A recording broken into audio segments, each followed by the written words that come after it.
दोस्तों, अपने चंडीगढ़ से सांसद मनीष तिवारी जी हाल फिलहाल में कांग्रेस से थोड़ा नाराज चल रहे हैं। क्यों? क्योंकि आपको पता होगा लोकसभा में ऑपरेशन सिंदूर के ऊपर एक सार्थक चर्चा हो रही है, डिस्कशन हो रही है। तो ऐसे में कांग्रेस पार्टी ने जानबूझकर के मनीष तिवारी को ही नहीं, उनके साथ में शशि थरूर यानी उन सभी मेंबर ऑफ पार्लियामेंट्स को डेलिबरेटली जानबूझकर इग्नोर किया और इस डिस्कशन डिबेट में बोलने की अनुमति नहीं दी, जिन सभी मेंबर ऑफ पार्लियामेंट ने उस डेलीगेशन को रिप्रेजेंट किया था जो भारत का यानी ऑपरेशन सिंदूर का पक्ष रखने के लिए दूसरे देशों में गई थी।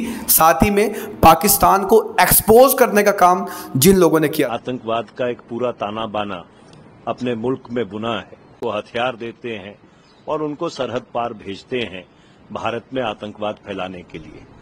हम लोग सब अलग अलग देशों में जा रहे हैं। अगर आपको याद हो दोस्तों, मैं आपको बताना चाहूंगा ऑपरेशन सिंदूर के तुरंत बाद गवर्नमेंट ने करा क्या था कि कुछ डेलीगेशंस बनाए थे।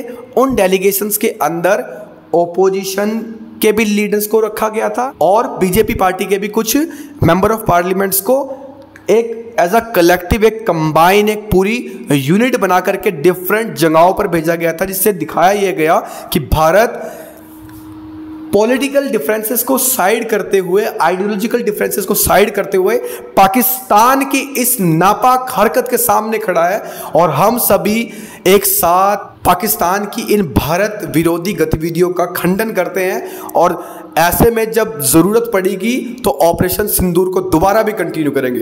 लेकिन इसका आज परिणाम क्या हुआ? परिणाम यह होता है कि आज जब ऑपरेशन सिंदूर पर चर्चा हो रही है तो ऐसे में कांग्रेस द्वारा जानबूझ करके उन एमपीज को इग्नोर किया जा रहा है जो उस डेलीगेशन का पार्ट थे। अब मेरे समझ में ये बात बिल्कुल नहीं आ रही, क्योंकि एक तो वो हमारे एमपी है, उन्होंने ऐसा ट्वीट अभी किया है, साफ झलक रहा है उनका दर्द कि मैं भारत का रहने वाला हूँ और भारत की ही बात करूँगा।